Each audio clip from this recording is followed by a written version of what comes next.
Welcome to another episode of Inside the Build.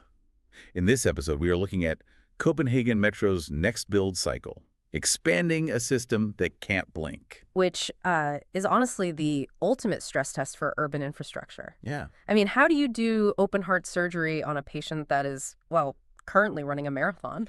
That is exactly the metaphor we need here. Because if you spent any time in Copenhagen, you know the metro isn't just a train system. It's an automated metronome. Right. It effectively disappears into the background. You tap in, the platform doors align perfectly, the driverless train arrives, and you're just gone. It feels completely effortless. But as we know in this industry, effortless is usually the absolute most expensive thing to build. Precisely. That invisibility, that seamlessness you're talking about, is the result of incredibly rigorous engineering. And Metroselskabet, the owner, they closed out 2024 with 126 million passenger journey. Wow. Right. And a reliability rate of 99%. That's 99% of departures going exactly as planned. Exactly as planned. And for those of you listening who manage logistics or run complex networks, you would kill for that metric. Absolutely. But here is the catch for Copenhagen. That 99% isn't the target anymore. It's the baseline. It's the constraint. Right, the handcuffs. Yeah, they are launching this massive new build cycle, extending lines, building complex new hubs, but they absolutely cannot let that reliability dip. The construction has to happen inside that operating window. And that is where the tension lies, because you are not building in a greenfield where you can just fence off the site, make a ton of noise, and take your time. You are building adjacent to and sometimes directly on top of a live system that is running 90-second headways. Yeah. If you trip up, you don't just delay a construction project, you literally break the city's commute. It reminds me of the classic ship rebuild scenario. You need to replace the hull, you need to upgrade the engines, but the ship is currently out at sea.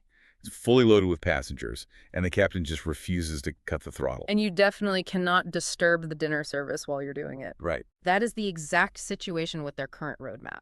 It isn't a linear sequence of projects. It is a portfolio moving at 3 different speeds in 3 different gears simultaneously. So let's break down those gears. So you all have a map of what we're talking about today. We're going to look at reliability at scale, the interface risks, carbon by design, and contract alignment.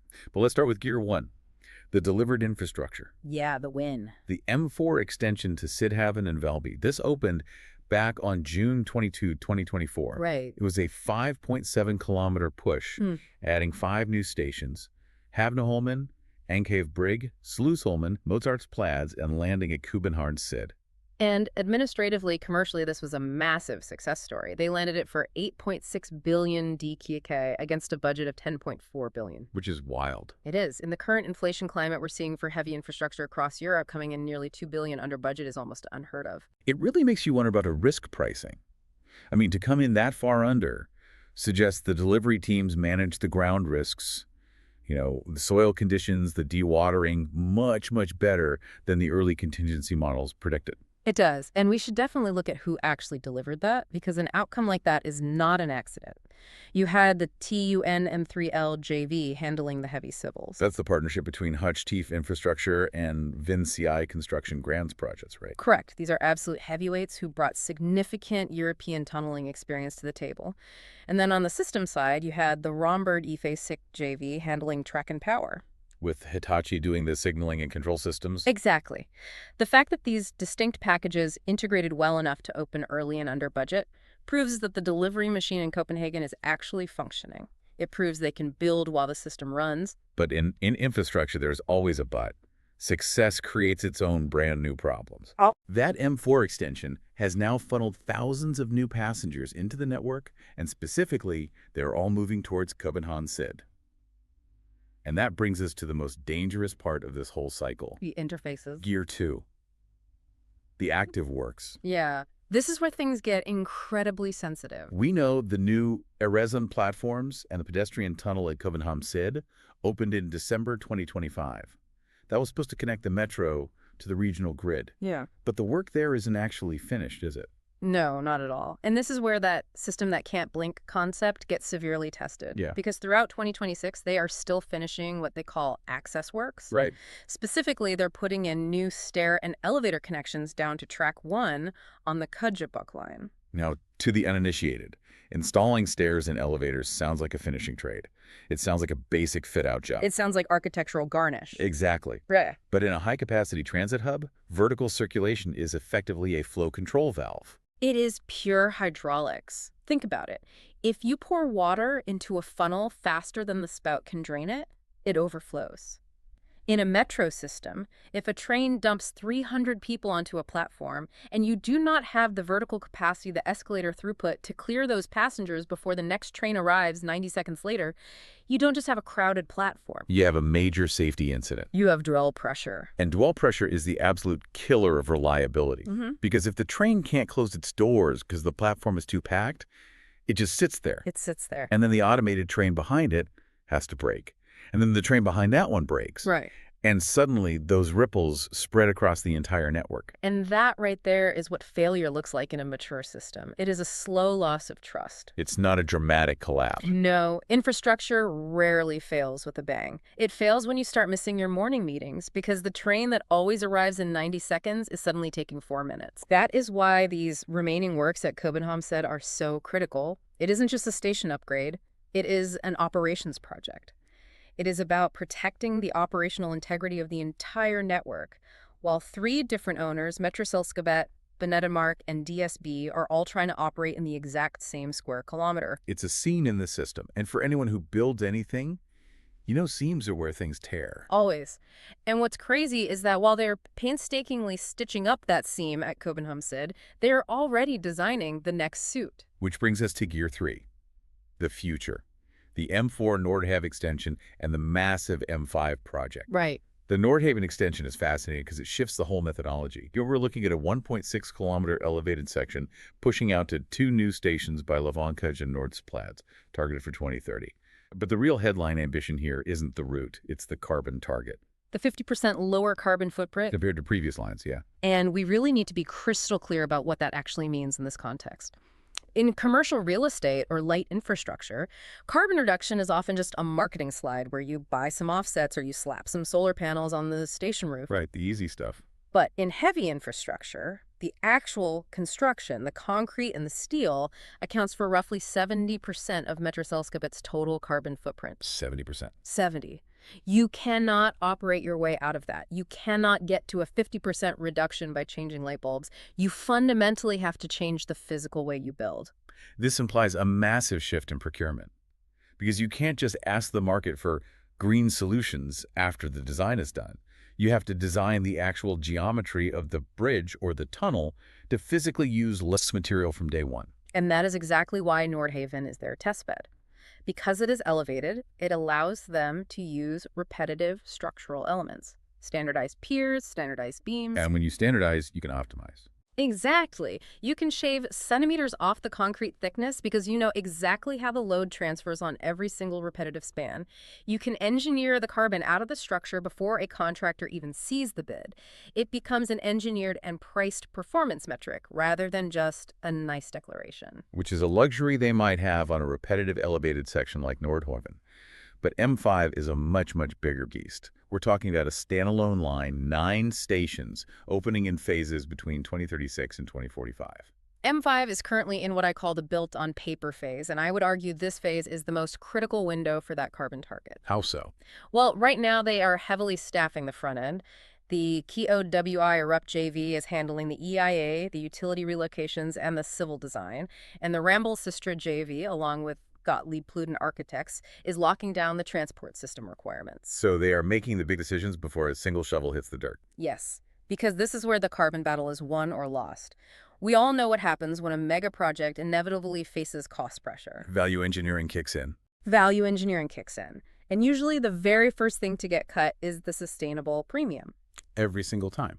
If the carbon requirement isn't hardwired into the baseline, if it isn't scored with a tender weighting that makes it absolutely impossible for a bidder to ignore them, the market will just value engineer it out. A contractor will come in and say, hey, I can save you 100 million DKK right now if we just switch back to standard Portland cement. And if you haven't locked that door contractually, The client will almost always take the saving. Exactly. So Copenhagen is treating carbon not as a slogan, but as a rigid procurement problem. They are trying to turn it into an engineering constraint, just like the tunnel diameter or the voltage requirement. That's a huge takeaway.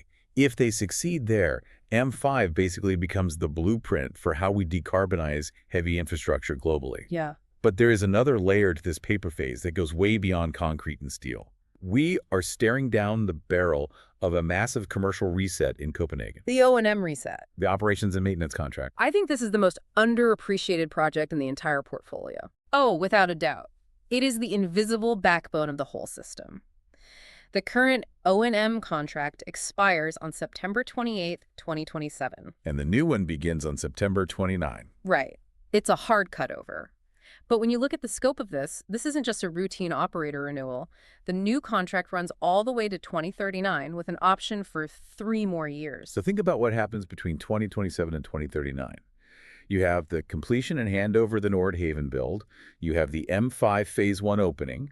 You have the ongoing renewals of the existing system. Exactly. The entity that wins this contract isn't just buying the right to drive the trains for today's metro. They are the partner who has to accept all this brand new infrastructure from the builders over the next decade. Which is a massive commercial risk. If I'm an operator and the builder hands me a station where the interface is a mess, I'm the one who has to maintain that mess for the next 12 years. Yes. And this is why we call it contract alignment. You need an operator whose incentives are completely aligned with the build pipeline. This is program infrastructure. If you have a contract that doesn't account for these complex handovers, you end up in endless disputes. The operator says, I can't run trains on this new track because the signaling integration is off. And the builder says, well, my tests say it works perfectly. And then you are stuck in that triangle of blame while the passenger waits on the platform. Exactly. So you want to avoid that entirely. And the shortlist for this O&M bid is very tight. You have KBH Metro Partner, which is supported by RATP Dev and SBS Transit. You have Keolis Denmark. And you have the incumbent, Metroservice AS, supported by ATM. It is a very high-stakes poker game. Whoever wins this bid effectively becomes the gatekeeper for the entire expansion program. Because they have to sign off on the new assets. Right. They are not just a service vendor. They are the final piece of the integration puzzle. And integration really is the key word for this entire episode. When we look at the supplier ecosystem, we've talked about the civil teams like TUN3LJV. We've talked about systems teams like Romberg at VSC and Hitachi. We've got the front-end consultants, COWI, Arup, Swistra, and now these O&M operators. It highlights that a modern metro isn't just one organization. It is a highly complex ecosystem of risk. Yeah. To the passenger, they just see one logo on the train. But behind the walls, you have civil engineers from Germany and France, systems integrators from Japan, consultants from the UK and Denmark. And operators backed by French or Italian or Singaporean transit groups. Exactly.